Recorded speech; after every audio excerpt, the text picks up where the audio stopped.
I once had to pay for an emergency vet visit for my dog, Nyah, only for the vet to show me the Xray of her stomach contents with a giant, glowing, unmistakable penis. Penis, yeah. You heard me right. Sounds like a joke. I wish it was. But I promise you it's 100% real. Right now, I'm drawing a portrait of a gorgeous white boxer named Bizzy. Her pet parent told me her name was actually short for busyness because she was always in everyone's business. But she was also destroying couches, ripping apart pantries, which meant that she had to keep the vet on speed dial.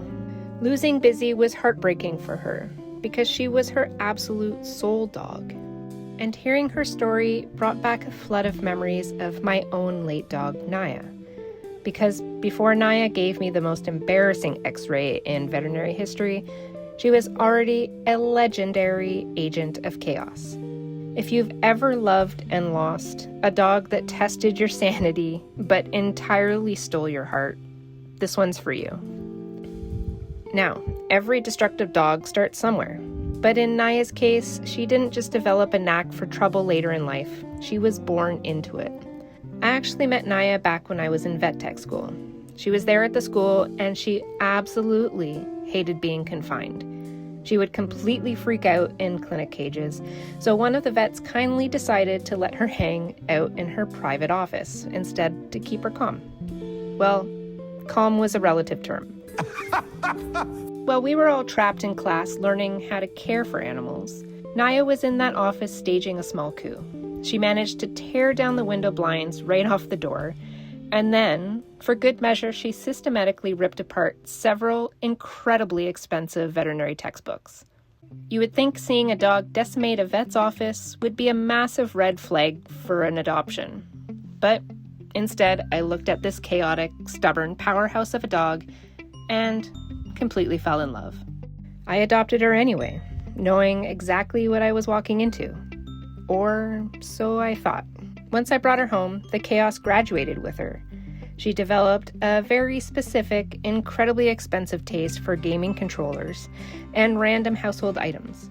I don't know what it is about plastic buttons and joysticks, but she neutralized multiple controllers before we learned our lesson. But her first truly artistic piece of household destruction happened on a random afternoon. I walked through the front door, expecting that usual greeting. Instead, I stepped into what I can only describe as a localized weather event. Nyah had discovered a giant, bulk-sized pack of Costco Kleenex. She hadn't just chewed the box, she'd meticulously separated, shredded, and fluffed every single individual tissue. Walking into that living room was literally like walking into a cloud. It was a knee-deep blizzard of white fluff, and right in the middle of it was Nyah, looking up at me like, "Look what I made for you." It took hours to clean up, and I was still finding tissue confetti behind the bookshelf months later.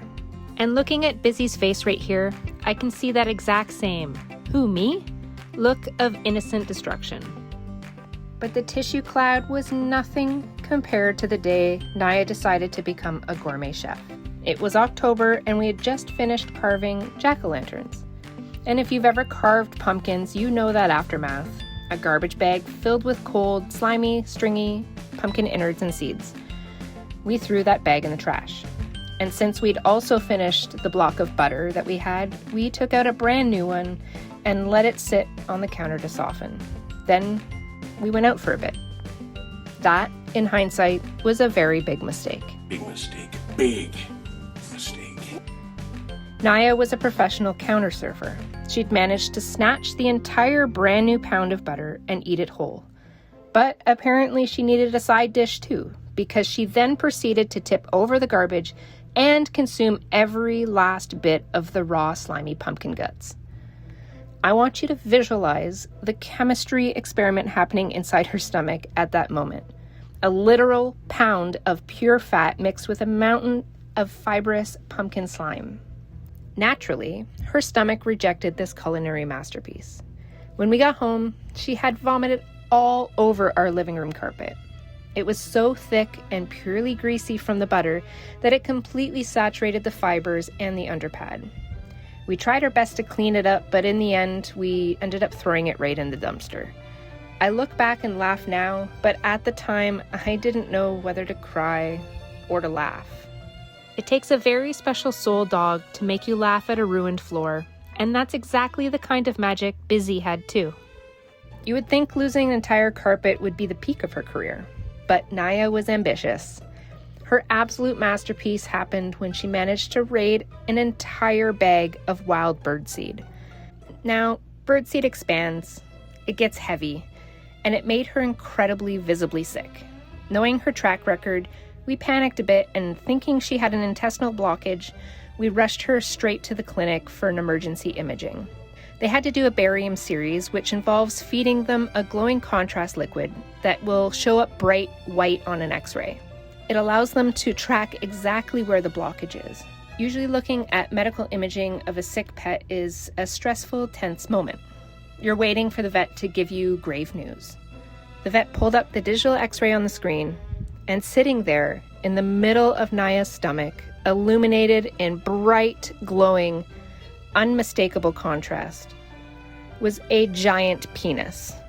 I wanted desperately to show you the actual photo right here. I searched for hours to find it, only to find out that it was on a hard drive that is having some difficulty.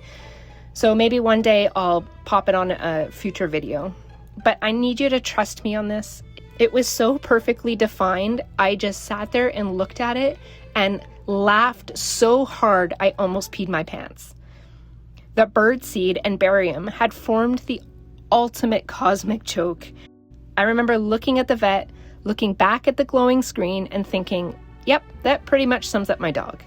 Thankfully, Nyah passed that birdseed and was totally fine, giving us a few more wonderful, chaotic years with her before she passed. We joke about the absolute disasters they put us through, but when Bizzy's parent told me about how much she missed her couch-destroying shadow, it reminded me of the beautiful, bittersweet truth about pet parenting. They can rip up our floors, eat our electronics, and even give us the most embarrassing medical bills of our lives, but they are our soul dogs. When they leave us, you don't look back and wish we had cleaner houses or fewer vet bills. We just miss the shadow that followed us everywhere.